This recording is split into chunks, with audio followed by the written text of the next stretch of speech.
Este grupo dedícase exclusivamente á investigación. Aquí traballan arreo 15 persoas, entre as que están os bolseiros.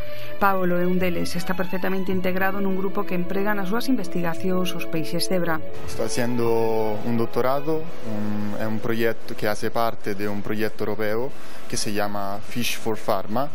Se usa el pez zebra como modelo para investigar los patógenos que también pueden afectar y producir enfermedad humana, como salmonella, como streptococcus, como Mycobacterium. Hai varias razóns polas que este peixe se emprega como modelo para as investigacións. Los peces son muy distintos entre sí y es bastante complicado extrapolar los resultados de unos a otros.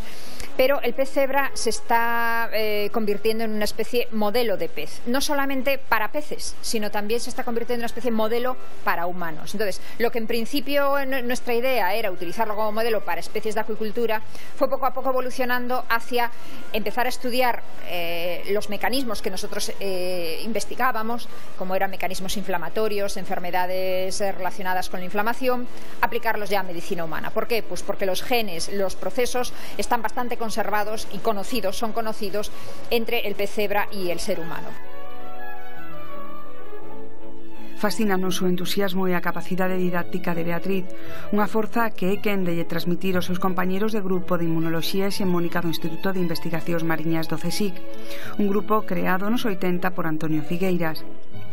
Entre outros obxectivos, buscan conseguir aplicacións para a acuicultura. Uno de los problemas que tiene la acuicultura son las enfermedades y por lo tanto esa es parte de la investigación que hacemos nosotros aquí en nuestro grupo, es intentar buscar remedios o buscar vacunas en el caso de los peces para paliar estas enfermedades. Es evidente que las enfermedades son uno de los problemas que pone un poco en peligro lo que es la rentabilidad, ¿no? de una instalación acuícola. Canda Beatriz traballa Sonia, científica titular que anda na procura dunha vacina para loitar contra un virus que afecta ao rodaballo.